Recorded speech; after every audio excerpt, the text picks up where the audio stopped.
December 19th, 1944. A gray winter light leaked through the shattered windows of a converted French army barracks in Verdun. Inside, the air hung thick with cigarette smoke, the bitter tang of coffee, and something heavier, fear. Around a long wooden table sat the most powerful generals in the Allied command. Map folders lay open, pencils clenched in tired fingers, ashtrays overflowed. Not a single man in that room was smiling. 3 days earlier, over 200,000 German soldiers had slammed into the American lines in the Ardennes forest. The blow had come out of nowhere. Allied intelligence had assured everyone that Germany was exhausted, incapable of major offensive action. Yet now, American units were being overrun, surrounded, and in some cases simply erased from the map. Reports of shattered regiments and broken communication lines piled up faster than anyone could read them. Somewhere out there, the 101st Airborne Division was surrounded in a small Belgian town called Bastogne. If that town fell, German armor could tear a hole straight through the Allied front, split the armies in two, and perhaps drive all the way to the coast. At the head of the table sat Dwight D. Eisenhower, Supreme Allied Commander. He studied the map spread before him, red and blue arrows stabbing into the Ardennes like wounds. The room buzzed with low murmurs until Eisenhower raised his head. His voice, when he spoke, cut through the tension. He asked one question, the question every man there had been silently dreading. How soon, he demanded, could someone attack north to relieve Bastogne? Silence fell like a curtain. Generals stared down at their maps and notes, minds racing through impossible calculations. Distances, fuel, ammunition, road capacity, winter storms, units already locked in combat, to disengage entire formations, turn them around in freezing weather, and hurl them into a new battle on short notice. It was the kind of logistical nightmare war colleges used as hypothetical exercises. No one wanted to be the first to answer. Then George S. Patton spoke. I can attack with 2 divisions in 48 hours. Heads snapped toward him. Some officers blinked in disbelief. A few thought he must be joking, trying to impress Eisenhower with yet another bold claim. 48 hours to disengage multiple divisions from active combat, wheel an entire army 90 degrees, move more than 100,000 men and thousands of vehicles over frozen, narrow roads, then attack into prepared German positions. It was beyond optimistic. It sounded operationally insane. Every experienced commander in that room knew the scale of what he was promising and knew it shouldn't be possible. But Patton's face was calm, his tone matter-of-fact. There was no boast in his voice. He wasn't bluffing. He wasn't guessing. He was the only man in that room who had seen this coming and had quietly been preparing for it for 11 days. The path to that moment in Verdun traced back through the frozen landscapes of Europe, where the tides of war had shifted dramatically in the months prior. By late 1944, the Allied forces had achieved what many had once thought impossible. On June 6th, D-Day, over 156,000 troops had stormed the beaches of Normandy in the largest amphibious invasion in history. The sands of Omaha and Utah ran red with blood, but the foothold was secured. From there, the advance accelerated. Paris was liberated in August, its streets echoing with cheers as American tanks rolled past the Eiffel Tower. The German Wehrmacht, the once unstoppable machine that had blitzed across Europe, now retreated on multiple fronts. Fuel shortages left panzers abandoned by the roadside. Manpower evaporated as casualties climbed into the millions. The Luftwaffe, which had terrorized the skies over Britain in 1940, was now a shadow, its pilots outnumbered and outgunned by waves of P-51 Mustangs and Spitfires. Optimism ran high in Allied headquarters. The war in Europe, many believed, might wrap up by Christmas. This confidence permeated Supreme Headquarters Allied Expeditionary Force, or SHAEF, where intelligence reports depicted a Reich teetering on collapse. Nightly bomber raids hammered Germany's industrial core. The Ruhr Valley's factories reduced to rubble under the weight of Lancasters and B-17. From the east, Soviet armies ground forward in relentless offensives, their T-34 tanks churning through the snow toward Berlin. On the Western Front, stretching from Switzerland to the North Sea, American, British, Canadian, and Free French units pressed ahead, though supply lines stretched thin from the distant Normandy ports. Yet beneath this veneer of inevitable victory, cracks formed. The Ardennes sector, a rugged expanse of dense forests, steep ravines, and twisting rivers in eastern Belgium and Luxembourg, spanned roughly 80 miles. It was defended by only 4 American divisions, the 4th, 28th, 99th, and 106th Infantry. These formations were spread perilously thin across terrain that challenged any military operation. Woods so thick they swallowed light, valleys that funneled fog like smoke, roads that narrowed to icy paths in winter. In warmer months, it might have passed for scenic wilderness. In December, it transformed into a frozen maze, where snowdrifts buried trails and bitter winds sliced through uniform. Allied intelligence downplayed the Ardennes as a viable threat. The ground was too unforgiving for large-scale maneuvers, especially under December's brutal conditions. No sensible commander would launch an offensive there. This dismissal carried an echo of dangerous overconfidence, one that ignored the lessons of history. In May 1940, German forces had done precisely that, slicing through the Ardennes in a daring thrust that bypassed the Maginot Line, shattered French and British armies, and reached the English Channel in weeks. The very forests that appeared to guarantee protection had served as a veil for catastrophe. Erich von Manstein's bold plan had channeled panzer corps through those woods, achieving strategic surprise that led to the fall of France. Why then, in 1944, did the Allies forget that the impossible had happened before? Adolf Hitler, sequestered in his fortified bunkers and increasingly detached from reality, after surviving an assassination attempt in July, perceived vulnerability in that Allied complacency. He devised Wacht am Rhein, Watch on the Rhine, a desperate gambit to fracture the Allied lines, capture the vital port of Antwerp, and compel a separate peace with the West. Over 20 divisions were assembled, including crack panzer units, such as the 1st SS Panzer Division, Leibstandarte Adolf Hitler, and the 12th SS Panzer Division, Hitlerjugend. Fuel was hoarded in hidden depots. Fresh tanks, including the formidable King Tigers with their 88mm guns and sloped armor, were dispatched to the front. These behemoths, weighing 70 tons, could punch through most Allied armor at range, but their mechanical complexity and fuel hunger made them as much a liability as an asset in prolonged campaigns. Otto Skorzeny, the daring commando who had orchestrated Mussolini's rescue from Gran Sasso, led Operation Greif. English-speaking Germans disguised in American uniforms to infiltrate and disrupt rear areas, flipping road signs, misdirecting convoys, and sowing paranoia. The buildup was immense, but shrouded. 15 divisions vanished from Allied estimates, withdrawn and repositioned under strict radio silence and camouflage. Local civilians murmured of nocturnal convoys, the distant growl of engines piercing the night. Interrogated prisoners hinted at reinforcements massing. Radio chatter surged in irregular patterns. Aerial reconnaissance, curtailed by persistent overcast, captured fleeting images of assembly zones. But at Schaeff, these indicators were rationalized as defensive measures or anomalies. Germany, the dominant narrative insisted, lacked the capacity for more than localized counterattacks. The Reich's factories were bombed, its oil fields seized, its conscripts exhausted. How could it muster a hammer blow? Not all shared this assurance. On December 9, 1944, 10 days before the Verdun gathering, the headquarters of the U.S. Third Army hummed with the cadence of an offensive force. Patton's troops advanced toward the Saar region, battling through fortified positions and sodden fields. The surface suggested alignment with the broader Allied surge.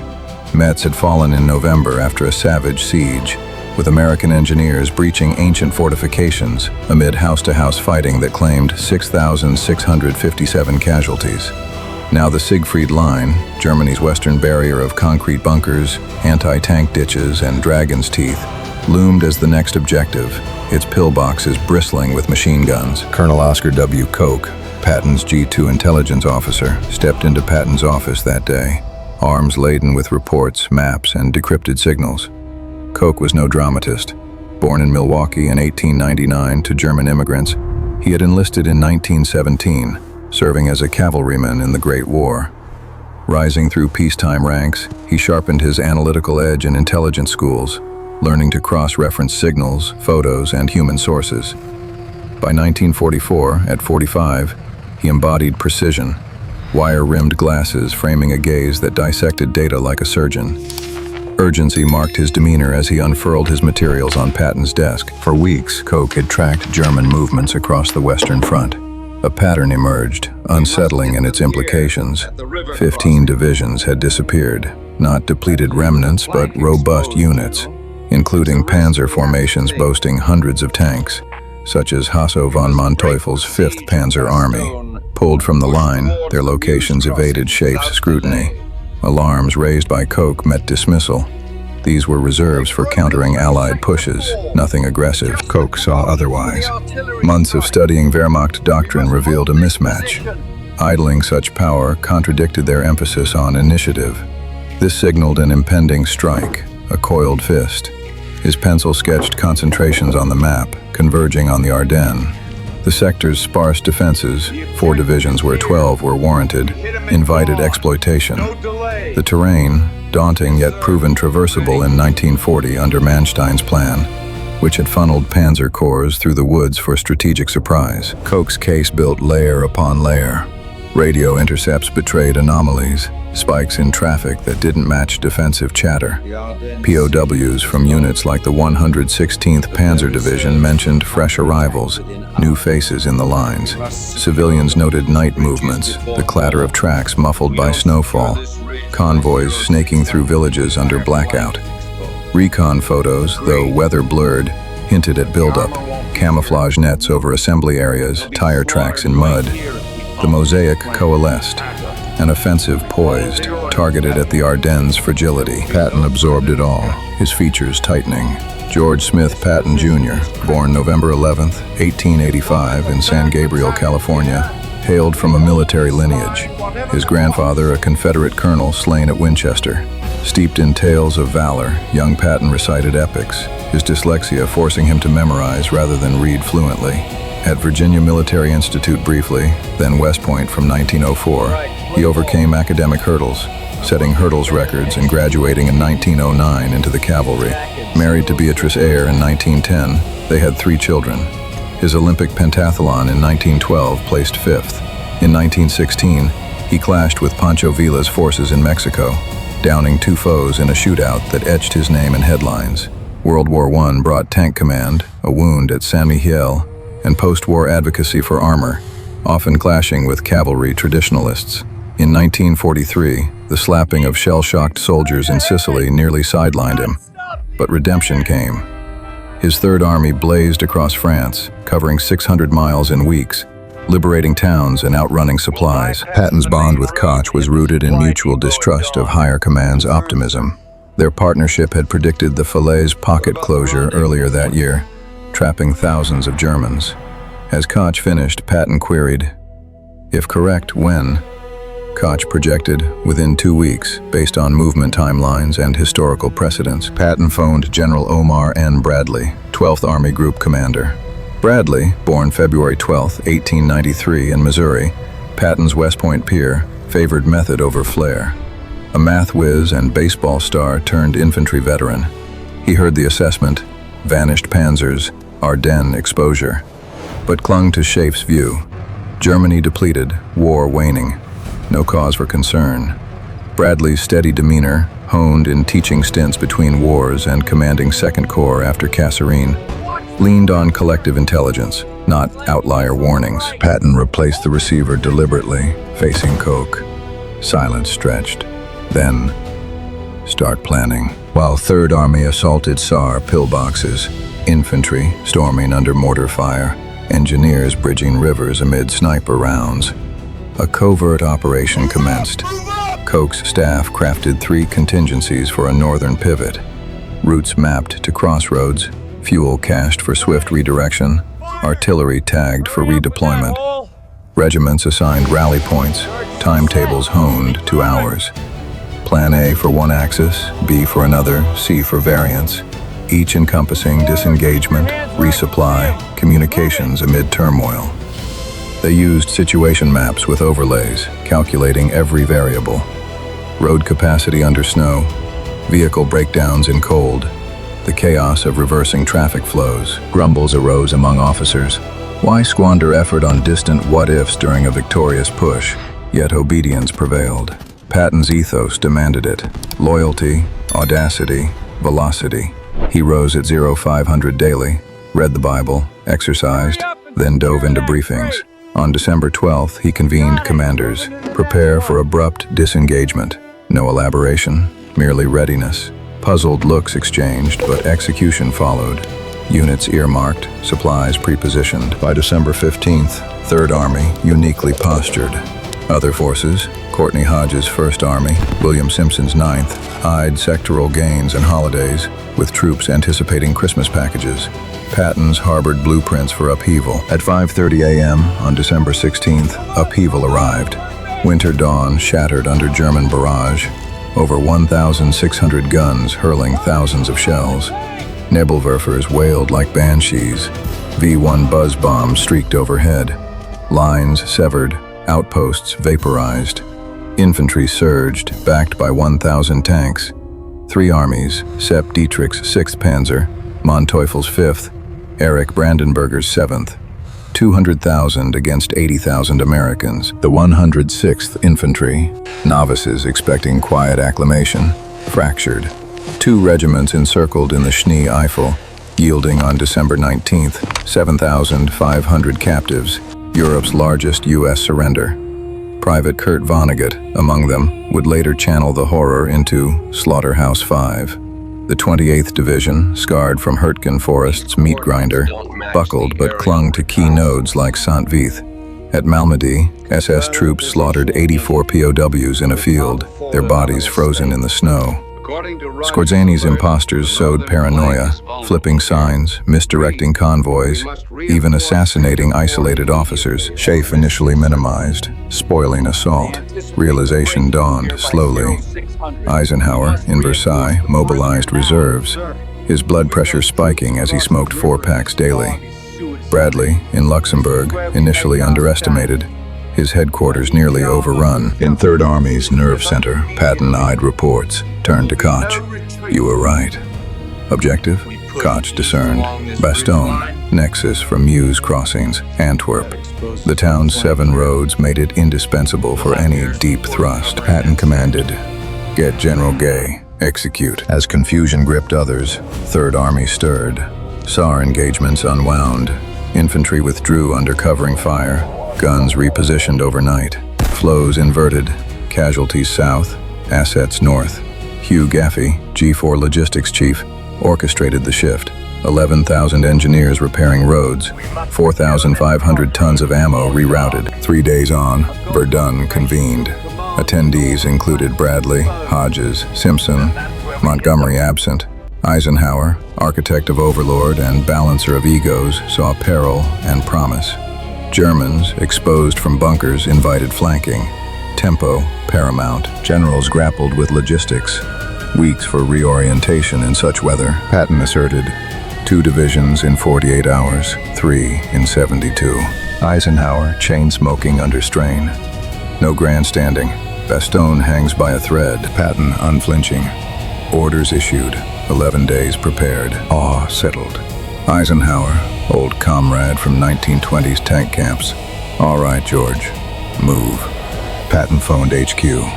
Play ball. Cascades ensued. Radios crackled. Lines buzzed. Convoys pre-staged, loaded.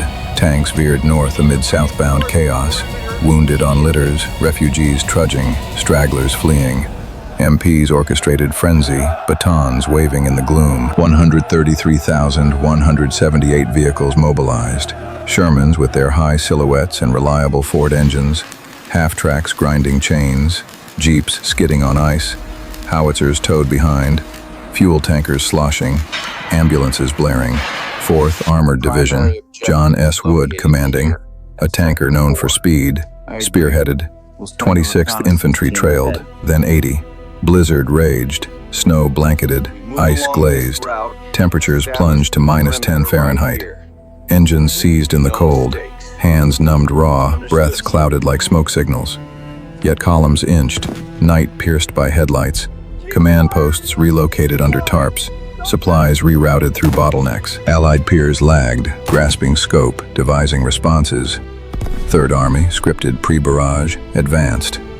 What seemed miraculous was meticulous. Patton's prayer for weather, though skies remained overcast, symbolized his blend of faith and planning. By December 21st, vanguards arrayed. Over 100 miles traversed in 48 hours, amid Europe's harshest winter in decades. December 22nd dawned with Third Army's thrust. Vicious, villages like Assenois and Chaumont fortified into kill zones, ridges mined, crossroads zeroed for artillery. Tank clashes flared on iced plains, Sherman's 75mm guns pitting against Panther's superior 75mm KWK-42. U.S. swarms overwhelming through sheer numbers and battlefield recovery rates. American factories had produced over 49,000 Shermans by war's end. German output for Panthers hovered around 6,000, hampered by bombings and shortages. Infantry slogged through glazed forests, boots crunching snow, rifles barking in short bursts to conserve ammo. Casualties mounted, men falling in drifts, medics dragging them back under fire. In Bastogne, the 101st, 18,000 paratroopers and attachments under Brigadier General Anthony McAuliffe endured siege. Shells pounded cobblestones, probes tested perimeters, ammo rationed to essentials, medics stretched with plasma and morphine. Attachments included Team de Sobry from the 10th Armored, glider infantry landing in chaos. Artillery fired 11,000 rounds daily until stocks dwindled. On December 22nd, German envoys proffered surrender under truce flag. McAuliffe, a West Pointer with artillery roots, typed a full response, but legend distilled it to one word: nuts. The defenders laughed grimly, clinging to hope. The Bulge's fury extended into January. On December 17th, Joachim Peiper's Kampfgruppe surged through narrow passes, muzzle flashes illuminating the snow as they overran fuel dumps. Along the way, his men committed atrocities that would stain the reputation of the Waffen-SS forever. December 18th brought the 82nd Airborne rushing to Verbemont. Paratroopers digging in, their breath freezing as they wired mines and set ambushes. December 19th tightened encirclements, the 106th's remnants surrendering in fog-shrouded woods. December 20th ringed Bastogne completely. Supplies airdropped amid flak. December 23rd cleared skies at last. Allied P-47 Thunderbolts ravaged German columns, strafing trucks and tanks in open fields. December 24th stalled Manteuffel at Sells, his panzers thirsty for captured fuel that never came. December 25th hosted grim Christmases in foxholes. Canned turkey, carols whispered, thoughts of home. December 27th solidified the passage, engineers bridging craters under sniper fire. 4 days after the thrust began, on December 26th at 4:50 p.m., Lieutenant Charles Bogus's Sherman, Cobra King, pierced final barriers near Assenois. Its 75mm gun barked at holdouts, treads churning mud. Contact with 101st Elements forged, a tangible bridge from isolation. Bogus met Lieutenant Edward Hyduke. First words, "Able to help?" Supplies surged, crates of rounds, rations, bandages. Paratroopers weathered 8 days of encirclement, resupplied, fought on. Patton awarded McAuliffe the Distinguished Service Cross later, recognizing the hold. Germans faltered, fuel depleted, timetable shattered. Casualties mounted. Americans 19,246 killed, 47,500 wounded, 23,000 captured or missing. Germans neared 100,000 total losses, irreplaceable in the war's twilight. The bloodiest U.S. engagement ever, surpassing even Normandy's beaches. Bastogne's resilience unraveled Hitler's scheme. Its fall might have cleaved allies, chaos cascading through commands, supplies disrupted, perhaps delaying VE Day by months. Post-war scrutiny dissected intelligence lapses. The Luxembourg Conference blamed over-optimism, assumptions blinded, data twisted to fit preconceptions. Koch's alerts, divisions tracked, vectors predicted, ascended chains, yet dismissed by Bradley, Schaeff's Kenneth Strong. Why? The war seemed won. Uncomfortable truths bent to narrative. Germany too weak for offense. Signals reframed as defense. Patton diverged. He wagered his army's stance on Koch's insight, defying consensus. Resources diverted to phantoms that materialized. Koch promoted to colonel post-war and authoring G2 Intelligence for Patton, emphasized humility before facts. In Verdun's smoke-filled room, disbelief greeted Patton's pledge. Not bravado, but prelude executed. The other generals calculated from crisis, Patton from foresight. The Bulge unveiled Allied hubris, yet spotlighted distinction. Commanders viewed evidence through victory's lens, deeming impossibility. Patton and Koch envisioned peril, armoring against it. Faith cannot armor steel. War's laurels oft crown valor, firepower, resolve, all vital at Bastogne. Paratroopers' defiance, tankers' breach, infantry's advance. Yet foundational, anticipation before dawn's first shell. 11 days' silent labor birthed deliverance. Foresight, trust in contrary data, preparation amid doubt. These forged victory.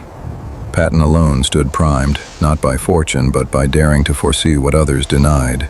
They didn't just lose a battle, they lost their idea of the world. The legacy endures in memorials at Bastogne, where Cobra King stands preserved, and in lessons for commanders. Question assumptions, act on intelligence, prepare for the unthinkable. The Ardennes snows melted, but the story of those 11 days remains etched in history's frozen ground. Patton's pivot didn't end the war.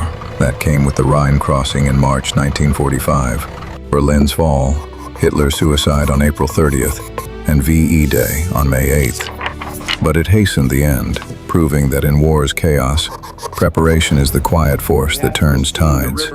Abundance, not ideology, shaped the outcome.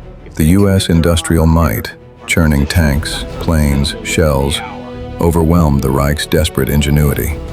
Yet at the human level, it was men like Koch, seeing patterns in the noise, and Patton, betting on them, who made the difference. Reflect on Lieutenant Lyle Buch's platoon from the 99th Division, holding Lanzarote for 20 hours on December 16th, delaying Piper's advance at the cost of capture.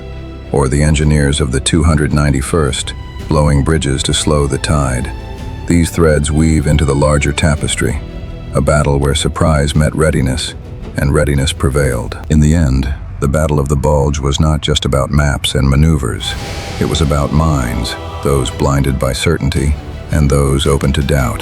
Patton's Third Army didn't just relieve a town. They restored momentum to a war that could have stalled in winter's grip.